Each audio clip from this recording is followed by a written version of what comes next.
शुक्लाम्बरधरं विष्णुं शशिवर्णं चतुर्भुजं प्रसन्नवदनं ध्यायेत् सर्वविघ्नोपशान्तये। व्यासं वसिष्ठनप्पत्तारं शक्ते पौत्रमकल्मषं पराशरात्मजं वन्दे शुक्तातं तपोनिधिं। व्यासनं वसिष्ठशिष्यं शुकशिष्यं तथा परं तहं प्रणमाम्यद्यं ज्ञानानन्दं यतीश्वरं। नारायणं नमस्कृत्य नरं चैव नरोत्तमं देवीं सरस्वतीं व्यासं ततो जयमुदीरये।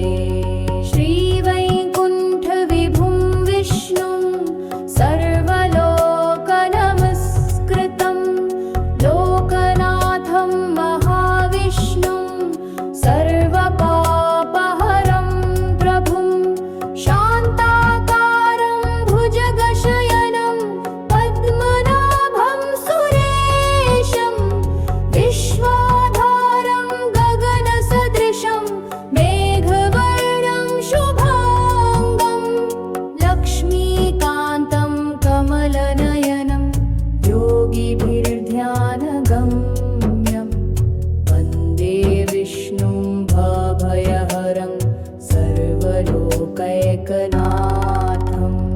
शुक्लाम्बरधरं विष्णुं शशिवर्णं चतुर्भुजं प्रसन्नवदनं ध्यायेत् सर्वविघ्नोपशान्तये। व्यासं वसिष्ठनप्पत्तारं शक्ते पौत्रमकल्मषं पराशरात्मजं वन्दे शुक्तातं तपोनिधिं।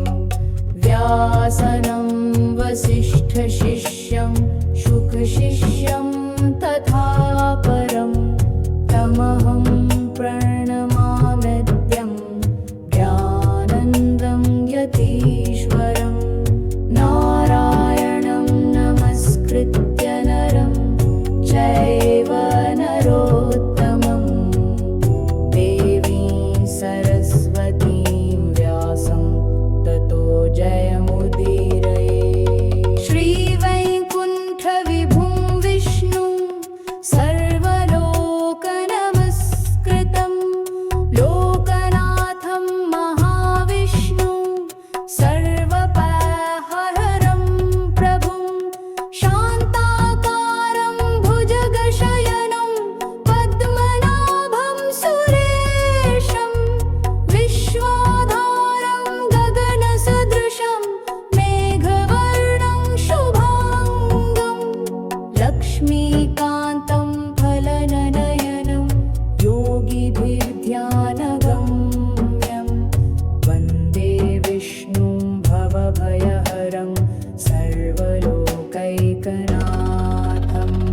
शुक्लाम्बरधरं शशिवर्णं चतुर्भुजं प्रसन्नवदनं ध्यायेत् सर्वविघ्नोपशान्तये।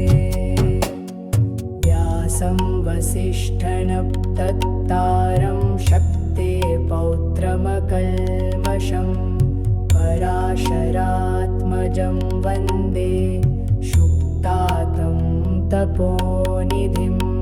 व्यासनं वसिष्ठशिष्यं शुकशिष्यं तथा परं तमहं प्रणमाम्यद्यं ज्ञानानन्दं यतीश्वरं।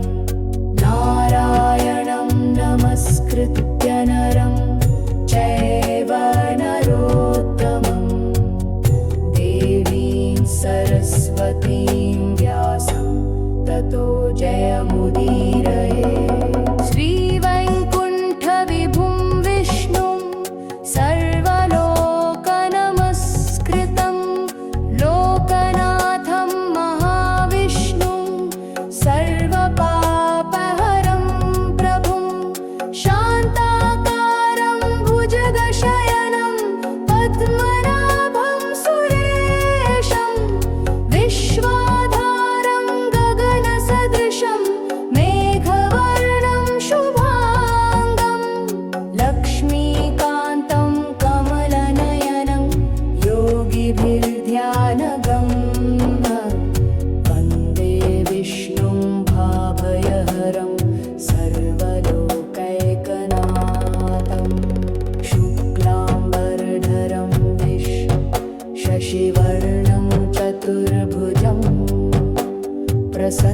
प्रसन्नवदनं ध्यायेत् सर्वविघ्नोपशान्तये व्यासं वसिष्ठनप्पन्तारं शक्तेः पौत्रमकल्मषं पराशरात्मजं वन्दे शुक्तातं तपोनिधिं व्यासनं वसिष्ठशिष्यं शुकशिष्यं तथा परं तमहं प्रणमाम्यद्यं ज्ञानानन्दं यतीश्वरं नारायणं नमस्कृत्य नरं चैव नरोत्तमं देवीं सरस्वतीं व्यासं ततो जयमुदीरयेत्। श्रीवैकुण्ठविभुं विष्णुं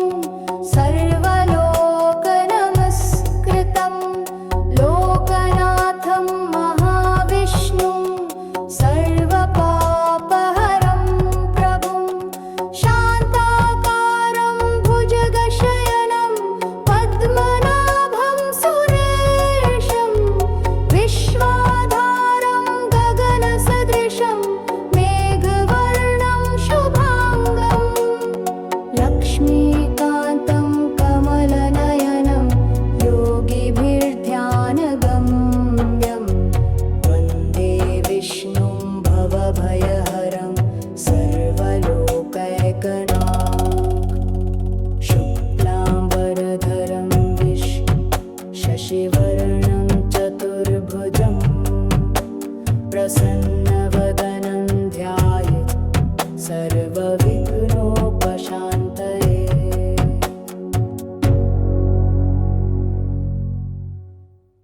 शुक्लाम्बरधरं विष्णुं शशिवर्णं चतुर्भुजं प्रसन्नवदनं ध्यायेत् सर्वविघ्नोपशान्तये व्यासं वसिष्ठनप्पत्तारं शक्तेः पौत्रमकल्मषं पराशरात्मजं वन्दे शुक्तातं तपोनिधिं व्यासनं वसिष्ठशिष्यं शुकशिष्यं तथा परं तमहं प्रणमाम्यद्यं ज्ञानानन्दं यतीश्वरं नारायणं नमस्कृत्य नरं चैव नरोत्तमं देवीं सरस्वतीं व्यासं ततो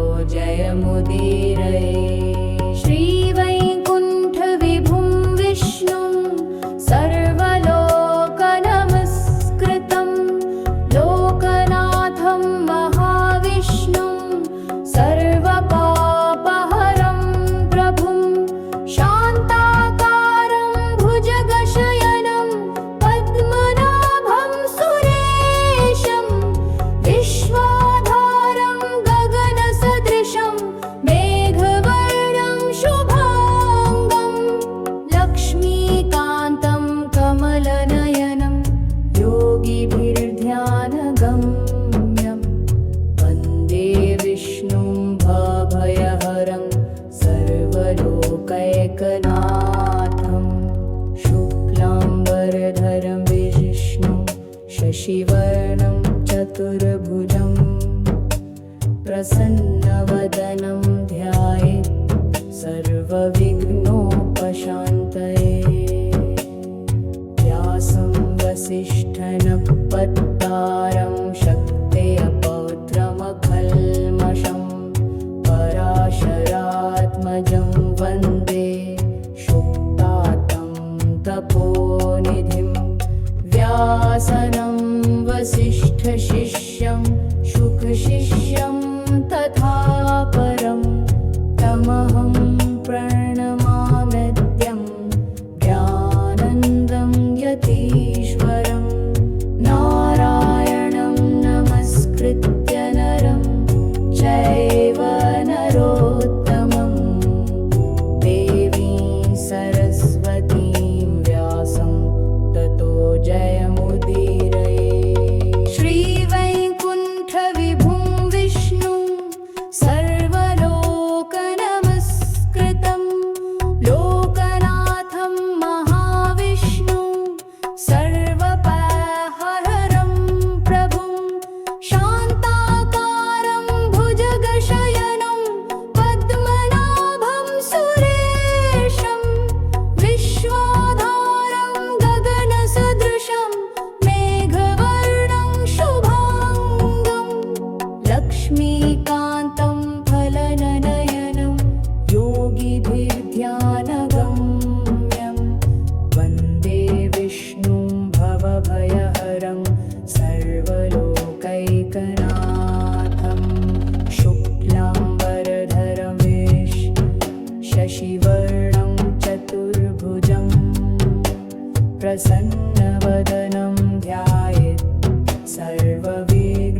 तपोनिधिं व्यासनं वसिष्ठशिष्यं शुकशिष्यं तथा परं तमहं प्रणमाम्यद्यं ज्ञानानन्दं यतीश्वरम् नारायणं नमस्कृत्य नरं चैव नरोत्तमं देवीं सरस्वतीं व्यासं ततो जयमुदीरये श्रीवैकुण्ठविभुं विष्णुं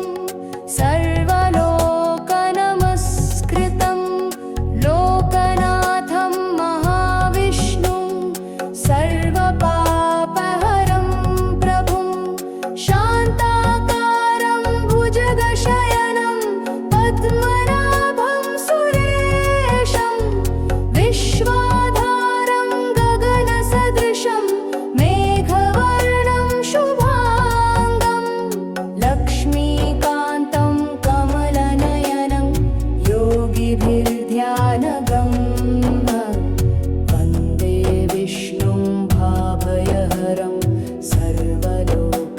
सर्वलोकैकनाथं शुक्लाम्बरधरं शशिवर्णं चतुर्भुजं प्रसन्नवदनं ध्यायेत् सर्वविघ्नोपशान्तये व्यासं वसिष्ठनप्पन्तारं शक्ते पौत्रमकल्मषं पराशरात्मजं वन्दे शुक्तातं तपोनिधिं व्यासनं वसिष्ठशिष्यं शुकशिष्यं तथा परं तमहं प्रणमाम्यद्यं ज्ञानानन्दं यतीश्वरं नारायणं नमस्कृत्य नरं चैव नरोत्तमं देवीं सरस्वतीं व्यासं ततो जयमुदीरये श्रीवैकुण्ठविभुं विष्णुं सर्वलोकनमस्कृतं लोकनाथं महाविष्णुं सर्वपापहरं प्रभुं शान्ताकारं भुजगशयनं पद्मनाभं सुरेशं विश्वाधारं गगनसदृशं मेघवर्णं शुभाङ्गं लक्ष्मीकान्तं कमलनयनं योगिभिर्ध्यानगम्यं वन्दे विष्णुं भवभयहरं सर्वलोकैकनाथं शुक्लाम्बरधरं विष्णुं शशिवर्णं चतुर्भुजं प्रसन्नवदनं ध्यायेत् सर्वविघ्नोपशान्तये व्यासं वसिष्ठनप्पत्तारं शक्ते पौत्रमकल्मषं पराशरात्मजं वन्दे शुक्तातं तपोनिधिं व्यासनं वसिष्ठशिष्यं शुकशिष्यं तथा परं तमहं प्रणमाम्यद्यं ज्ञानानन्दं यतीश्वरं नारायणं नमस्कृत्य नरं चैव नरोत्तमं देवीं सरस्वतीं व्यासं ततो जयमुदीरये श्रीवैकुण्ठविभुं विष्णुं सर्वलोकनमस्कृतं लोकनाथं महाविष्णुं सर्वपापहरं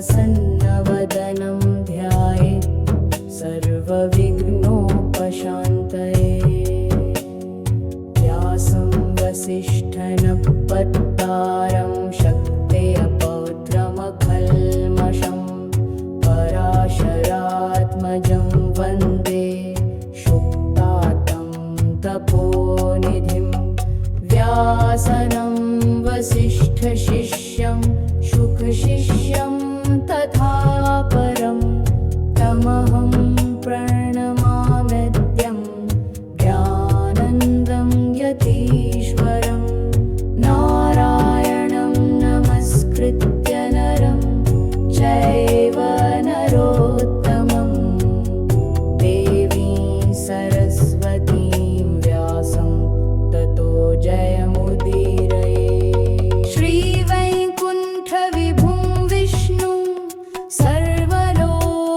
सर्वलोकनमस्कृतं लोकनाथं महाविष्णुं सर्वपापहरं प्रभुं शान्ताकारं भुजगशयनं पद्मनाभं सुरेशं विश्वाधारं गगनसदृशं मेघवर्णं शुभाङ्गं लक्ष्मीकान्तं फलननयनं योगिभिर्ध्यानगम्यं वन्दे विष्णुं भवभयहरं सर्वलोकैकनाथं शुक्लाम्बरधरं शशिवर्णं चतुर्भुजं प्रसन्नवदनं ध्यायेत् सर्वविघ्नोपशान्तये व्यासं वसिष्ठनप्तत्तारं शक्तेः पौत्रमकल्मषं पराशरात्मजं वन्दे शुक्तातं तपोनिधिं व्यासनं वसिष्ठशिष्यं शुकशिष्यं तथा परं तमहं प्रणमाम्यद्यं ज्ञाननन्दं यतीश्वरं नारायणं नमस्कृत्य नरं चैव नरोत्तमं देवीं सरस्वतीं व्यासं ततो जयमुदीरये श्रीवैकुण्ठविभुं विष्णुं सर्वलोकनमस्कृतं लोकनाथं महाविष्णुं सर्वपापहरं प्रभुं शान्ताकारं भुजगशयनं पद्मनाभं सुरेशं विश्वाधारं गगनसदृशं मेघवर्णं शुभाङ्गं लक्ष्मीकान्तं कमलनयनं योगिभिर्ध्यानगम्यं वन्दे विष्णुं भाभयहरं सर्वलोकैकनाथं शुक्लाम्बरधरं शशिवर्णं चतुर्भुजं प्रसन्नवदनं ध्यायेत् सर्वविघ्नोपशान्तये व्यासं वसिष्ठनप्पन्तारं शक्तेः पौत्रमकल्मषं पराशरात्मजं वन्दे शुक्तातं तपोनिधिं व्यासनं वसिष्ठशिष्यं शुकशिष्यं तथा परं तमहं प्रणमाम्यद्यं ज्ञाननन्दं यतीश्वरं नारायणं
शुक्लाम्बरधरं विष्णुं शशिवर्णं चतुर्भुजं प्रसन्नवदनं ध्यायेत् सर्वविघ्नोपशान्तये। व्यासं वसिष्ठनप्पत्तारं शक्ते पौत्रमकल्मषं पराशरात्मजं वन्दे शुक्तातं तपोनिधिं। व्यासनं वसिष्ठशिष्यं शुकशिष्यं तथा परं तहं प्रणमाम्यद्यं ज्ञानानन्दं यतीश्वरं। नारायणं नमस्कृत्य नरं चैव नरोत्तमं देवीं सरस्वतीं व्यासं ततो जयमुदीरये। श्रीवैकुण्ठविभुं विष्णुं सर्वलोकनमस्कृतं लोकनाथं महाविष्णुं सर्वपापहरं प्रभुं शान्ताकारं भुजगशयनं पद्मनाभं सुरेशं विश्वाधारं गगनसदृशं मेघवर्णं शुभाङ्गं लक्ष्मीकान्तं कमलनयनं योगिभिर्ध्यानगम्यं वन्दे विष्णुं भवभयहरं सर्वलोकैकनाथं। शुक्लाम्बरधरं विष्णुं शशिवर्णं चतुर्भुजं प्रसन्नवदनं ध्यायेत् सर्वविघ्नोपशान्तये। व्यासं वसिष्ठनप्पत्तारं शक्ते पौत्रमकल्मषं पराशरात्मजं वन्दे शुक्तातं तपोनिधिं। व्यासनं वसिष्ठशिष्यं शुकशिष्यं तथा परं तमहं प्रणमाम्यद्यं ज्ञानानन्दं यतीश्वरं। नारायणं नमस्कृत्य नरं चैव नरोत्तमं देवीं सरस्वतीं व्यासं ततो जयमुदीरये। श्रीवैकुण्ठविभुं विष्णुं सर्वलोकनमस्कृतं लोकनाथं महाविष्णुं सर्वपापहरं प्रभुं शान्ताकारं भुजगशयनं पद्मनाभं सुरेशं विश्वाधारं गगनसदृशं मेघवर्णं शुभाङ्गं लक्ष्मीकान्तं फलननयनं योगिभिर्ध्यानगम्यं वन्दे विष्णुं भवभयहरं सर्वलोकैकनाथं। शुक्लाम्बरधरं शशिवर्णं चतुर्भुजं प्रसन्नवदनं ध्यायेत् सर्वविघ्नोपशान्तये। व्यासं वसिष्ठनप्पत्तारं शक्ते पौत्रमकल्मषं पराशरात्मजं वन्दे शुक्तातं तपोनिधिं। व्यासनं वसिष्ठशिष्यं शुकशिष्यं तथा परं तमहं प्रणमाम्यद्यं ज्ञानानन्दं यतीश्वरं। नारायणं नमस्कृत्य नरं चैव नरोत्तमं देवीं सरस्वतीं व्यासं ततो जयमुदीरये। श्रीवैकुण्ठविभुं विष्णुं सर्वलोकनमस्कृतं लोकनाथं महाविष्णुं सर्व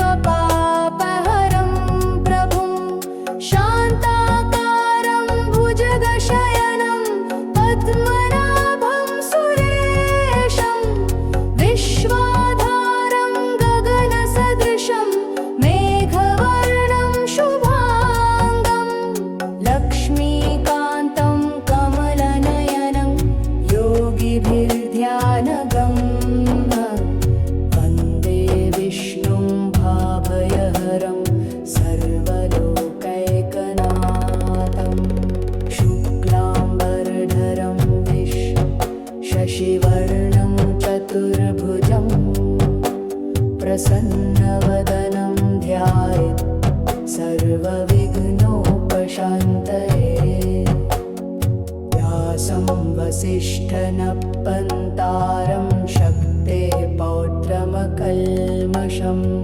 पराशरात्मजं वन्दे शुक्तातं तपोनिधिं व्यासनं वसिष्ठशिष्यं शुकशिष्यं तथा परं तमहं प्रणमाम्यद्यं ज्ञानानन्दं यतीश्वरं नारायणं नमस्कृत्य नरं चैव नरोत्तमं देवीं सरस्वतीं व्यासं ततो जयमुदीरयेत् श्रीवैकुण्ठविभुं विष्णुं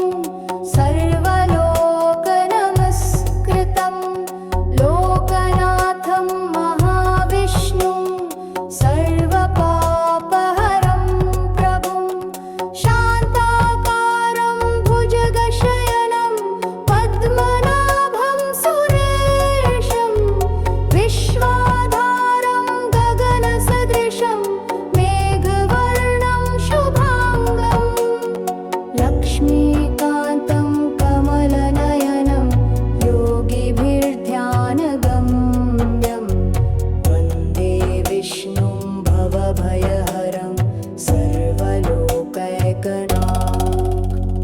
शुक्लाम्बरधरं विष्णुं शशिवर्णं चतुर्भुजं प्रसन्नवदनं ध्यायेत् सर्वविघ्नोपशान्तये व्यासं वसिष्ठनप्पत्तारं शक्ते पौत्रमकल्मषं पराशरात्मजं वन्दे शुक्तातं तपोनिधिं व्यासनं वसिष्ठशिष्यं शुकशिष्यं तथा परं तमहं प्रणमाम्यद्यं ज्ञानानन्दं यतीश्वरं नारायणं नमस्कृत्य नरं चैव नरोत्तमं देवीं सरस्वतीं व्यासं ततो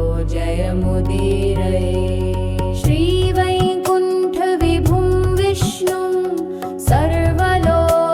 सर्वलोकनमस्कृतं लोकनाथं महाविष्णुं सर्वपापहरं प्रभुं शान्ताकारं भुजगशयनं पद्मनाभं सुरेशं विश्वाधारं गगनसदृशं मेघवर्णं शुभाङ्गं लक्ष्मीकान्तं कमलनयनं योगिभिर्ध्यानगम्यं वन्दे विष्णुं भवभयहरं सर्वलोकैकनाथं शुक्लाम्बरधरं विष्णुं शशिवर्णं चतुर्भुजं प्रसन्नवदनं ध्यायेत् सर्वविघ्नोपशान्तये व्यासं वसिष्ठनप्पत्तारं शक्ते पौत्रमकल्मषं पराशरात्मजं वन्दे शुक्तातं तपोनिधिं व्यासनं वसिष्ठशिष्यं शुकशिष्यं तथा परं तमहं प्रणमाम्यद्यं ज्ञानानन्दं यतीश्वरं नारायणं नमस्कृत्य नरं चैव नरोत्तमं देवीं सरस्वतीं व्यासं ततो जयमुदीरयेत् श्रीवैकुण्ठविभुं विष्णुं सर्वलोकनमस्कृतं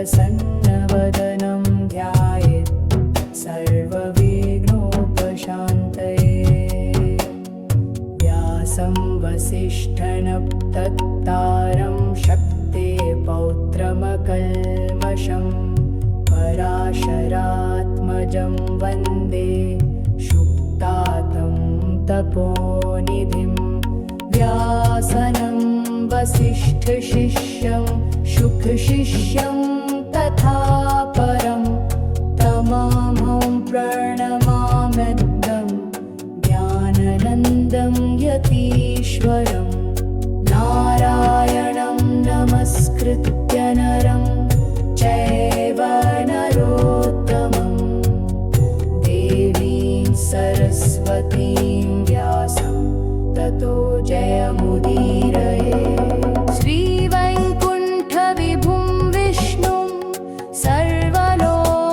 सर्वलोकनमस्कृतं लोकनाथं महाविष्णुं सर्वपापहरं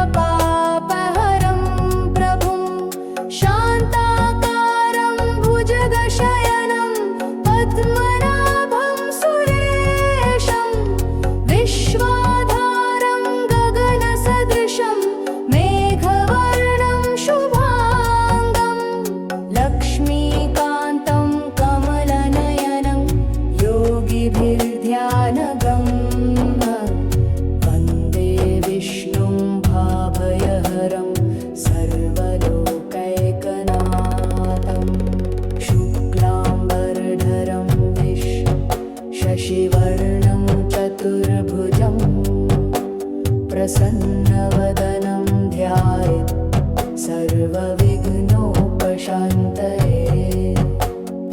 व्यासं वसिष्ठनप्ततारं शक्ते पौत्रमकल्मषं पराशरात्मजं वन्दे शुक्तातं तपोनिधिं व्यासनं वसिष्ठशिष्यं शुकशिष्यं तथा परं तमहं प्रणमाम्यद्यं ज्ञानानन्दं यतीश्वरं नारायणं नमस्कृत्य नरं चैव नरोत्तमं देवीं सरस्वतीं व्यासं ततो जयमुदीरये श्रीवैकुण्ठविभुं विष्णुं सर्वलोकनमस्कृतं लोकनाथं महाविष्णुं सर्वपापहरं प्रभुं शान्ताकारं भुजगशयनं पद्मनाभं सुरेशं विश्वाधारं गगनसदृशं मेघवर्णं शुभाङ्गं लक्ष्मीकान्तं कमलनयनं योगिभिर्ध्यानगम्यं वन्दे विष्णुं भवभयहरं सर्वलोकैकनाथं शुक्लाम्बरधरं विष्णुं शशिवर्णं चतुर्भुजं प्रसन्नवदनं ध्यायेत् सर्वविघ्नोपशान्तये व्यासं वसिष्ठनप्ततारं शक्ते पौत्रमकल्मषं पराशरात्मजं वन्दे शुक्तातं तपोनिधिं व्यासनं वसिष्ठशिष्यं शुकशिष्यं तथा परं तमहं प्रणमाम्यद्यं ज्ञानानन्दं यतीश्वरं नारायणं नमस्कृत्य नरं चैव नरोत्तमं देवीं सरस्वतीं व्यासं ततो जयमुदीरये श्रीवैकुण्ठविभुं विष्णुं सर्वलोकनमस्कृतं लोकनाथं महाविष्णुं सर्वपापहरं प्रभुं शान्ताकारं भुजगशयनं पद्मनाभं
प्रसन्नवदनं ध्यायेत् सर्वविघ्नोपशान्तये व्यासं वसिष्ठनप्ततारं शक्ते पौत्रमकल्मषं पराशरात्मजं वन्दे शुक्तातं तपोनिधिं व्यासनं वसिष्ठशिष्यं शुकशिष्यं तथा परं तमहं प्रणमाम्यद्यं ज्ञानानन्दं यतीश्वरं नारायणं नमस्कृत्य नरं चैव नरोत्तमं देवीं सरस्वतीं व्यासं ततो जयमुदीरये श्रीवैकुण्ठविभुं विष्णुं सर्वलोकनमस्कृतं लोकनाथं महाविष्णुं सर्वपापहरं प्रभुं शान्ताकारं भुजगशयनं पद्मनाभं सुरेशं विश्वाधारं गगनसदृशं मेघवर्णं शुभाङ्गं लक्ष्मीकान्तं कमलनयनं योगिभिर्ध्यानगम्यं वन्दे विष्णुं भाभयहरं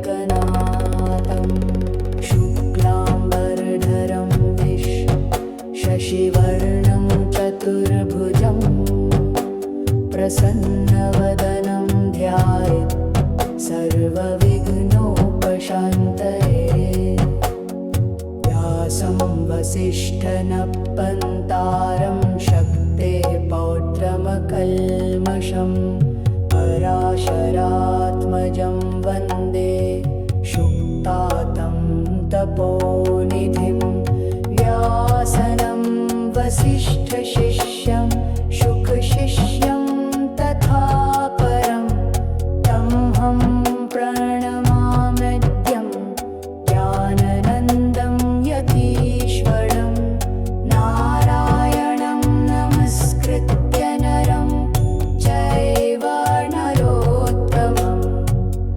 देवीं सरस्वतीं व्यासं ततो जयमुदीरये श्रीवैकुण्ठविभुं विष्णुं सर्वलोकनमस्कृतं लोकनाथं महाविष्णुं सर्वपापहरं प्रभुं शान्ताकारं भुजगशयनं पद्मनाभं सुरेशं विश्वाधारं गगनसदृशं मेघवर्णं शुभाङ्गं लक्ष्मीकान्तं कमलनयनं योगिभिर्ध्यानगम्यं वन्दे विष्णुं भवभयहरं सर्वलोकैकनाथं शुक्लाम्बरधरं विष्णुं शशिवर्णं चतुर्भुजं प्रसन्नवदनं ध्यायेत् सर्वविघ्नोपशान्तये व्यासं वसिष्ठनप्ततारं शक्ते पौत्रमकल्मषं पराशरात्मजं वन्दे शुक्तातं तपोनिधिं व्यासनं वसिष्ठशिष्यं शुकशिष्यं तथा परं तमहं प्रणमाम्यद्यं ज्ञानानन्दं यतीश्वरं नारायणं नमस्कृत्य नरं चैव नरोत्तमं देवीं सरस्वतीं व्यासं ततो जयमुदीरये श्रीवैकुण्ठविभुं विष्णुं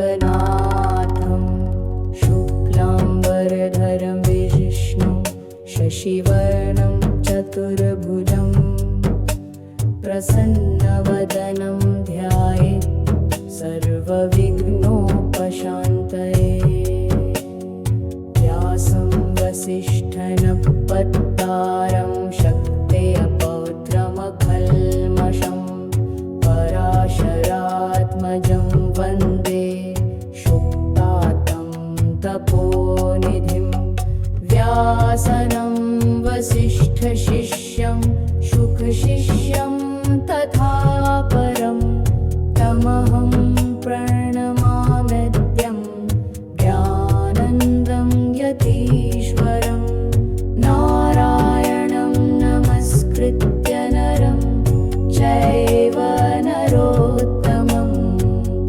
देवीं सरस्वतीं व्यासं ततो जयमुदीरये श्रीवैकुण्ठविभुं विष्णुं सर्वलोकनमस्कृतं लोकनाथं महाविष्णुं सर्वपापहरं प्रभुं शान्ताकारं भुजगशयनं पद्मनाभं सुरेशं विश्वाधारं गगनसदृशं मेघवर्णं शुभाङ्गं लक्ष्मीकान्तं फलननयनं योगिभिर्ध्यानगम्यं वन्दे विष्णुं भवभयहरं सर्वलोकैकनाथं शुक्लाम्बरधरं शशिवर्णं चतुर्भुजं प्रसन्नवदनं ध्यायेत् सर्वविघ्नोपशान्तये व्यासं वसिष्ठनप्तत्तारं शक्तेः पौत्रमकल्मषं पराशरात्मजं वन्दे शुक्तातं तपोनिधिं व्यासनं वसिष्ठशिष्यं शुकशिष्यं तथा परं तमहं प्रणमाम्यद्यं ज्ञाननन्दं यतीश्वरं नारायणं नमस्कृत्य नरं चैव नरोत्तमं देवीं सरस्वतीं व्यासं ततो जयमुदीरये श्रीवैकुण्ठविभुं विष्णुं सर्वलोकनमस्कृतं लोकनाथं महाविष्णुं सर्वपापहरं प्रभुं शान्ताकारं भुजगशयनं पद्मनाभं सुरेशं विश्वाधारं गगनसदृशं मेघवर्णं शुभाङ्गं लक्ष्मीकान्तं कमलनयनं योगिभिर्ध्यानगम्यं वन्दे विष्णुं भवभयहरं सर्वलोकैकनाथं शुक्लाम्बरधरं शशिवर्णं चतुर्भुजं प्रसन्नवदनं ध्यायेत् सर्वविघ्नोपशान्तये व्यासं वसिष्ठनप्पन्तारं शक्तेः पौत्रमकल्मषं पराशरात्मजं वन्दे शुक्तातं तपोनिधिं व्यासनं वसिष्ठशिष्यं शुकशिष्यं तथा परं तमहं प्रणमाम्यद्यं ज्ञाननन्दं यतीश्वरं नारायणं नमस्कृत्य नरं चैव नरोत्तमं देवीं सरस्वतीं व्यासं ततो जयमुदीरये श्रीवैकुण्ठविभुं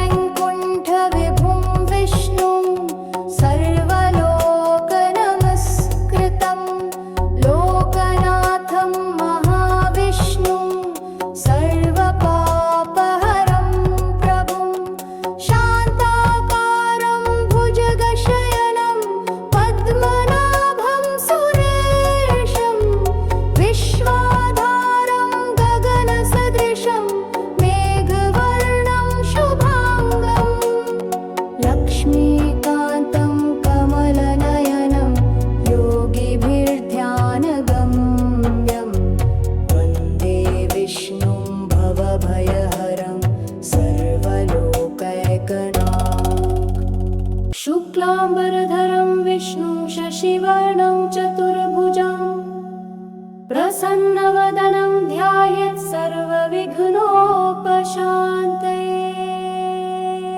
व्यासं वसिष्ठनपत्कारं शक्ते पौत्रमकल्मषं पराशरात्मजं वन्दे शुक्तातं तपोनिधिं। व्यासनं वसिष्ठशिष्यं शुकशिष्यं तथा परं तहं प्रणमाम्यद्यं ज्ञानानन्दं यतीश्वरं। नारायणं नमस्कृत्य नरं चैव नरोत्तमं देवीं सरस्वतीं व्यासं ततो जयमुदीरये। श्रीवैकुण्ठविभुं विष्णुं सर्वलोकनमस्कृतं लोकनाथं महाविष्णुं सर्वपापहरं प्रभुं शान्ताकारं भुजगशयनं पद्मनाभं सुरेशं विश्वाधारं गगनसदृशं मेघवर्णं शुभाङ्गं लक्ष्मीकान्तं कमलनयनं योगिभिर्ध्यानगम्यं वन्दे विष्णुं भवभयहरं सर्वलोकैकनाथं। शुक्लाम्बरधरं विष्णुं शशिवर्णं चतुर्भुजं प्रसन्नवदनं ध्यायेत् सर्वविघ्नोपशान्तये। व्यासं वसिष्ठनपत्कारं शक्ते पौत्रमकल्मषं पराशरात्मजं वन्दे शुक्तातं तपोनिधिं। व्यासनं वसिष्ठशिष्यं शुकशिष्यं तथा परं तमहं प्रणमाम्यद्यं ज्ञानानन्दं यतीश्वरं। नारायणं नमस्कृत्य नरं चैव नरोत्तमं देवीं सरस्वतीं व्यासं ततो जयमुदीरये। श्रीवैकुण्ठविभुं विष्णुं सर्वलोकनमस्कृतं लोकनाथं महाविष्णुं सर्वपापहरं प्रभुं शान्ताकारं भुजगशयनं पद्मनाभं सुरेशं विश्वाधारं गगनसदृशं मेघवर्णं शुभाङ्गं लक्ष्मीकान्तं फलननयनं योगिभिर्ध्यानगम्यं वन्दे विष्णुं भवभयहरं सर्वलोकैकनाथं। शुक्लाम्बरधरं शशिवर्णं चतुर्भुजं प्रसन्नवदनं ध्यायेत् सर्वविघ्नोपशान्तये। व्यासं वसिष्ठनपत्कारं शक्ते पौत्रमकल्मषं पराशरात्मजं वन्दे शुक्तातं तपोनिधिं। व्यासनं वसिष्ठशिष्यं शुकशिष्यं तथा परं तमहं प्रणमाम्यद्यं ज्ञानानन्दं यतीश्वरं। नारायणं नमस्कृत्य नरं चैव नरोत्तमं देवीं सरस्वतीं व्यासं ततो जयमुदीरये। श्रीवैकुण्ठविभुं विष्णुं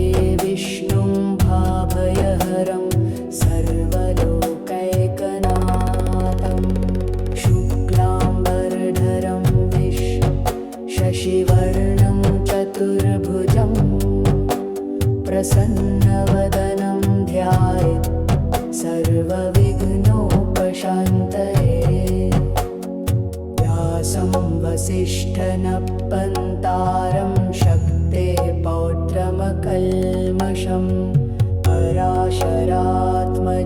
वन्दे शुक्तातं तपोनिधिं व्यासनं वसिष्ठशिष्यं शुकशिष्यं तथा परं तमहं प्रणमाम्यद्यं ज्ञाननन्दं यतीश्वरं नारायणं नमस्कृत्य नरं चैव नरोत्तमं देवीं सरस्वतीं व्यासं ततो जयमुदीरयेत्।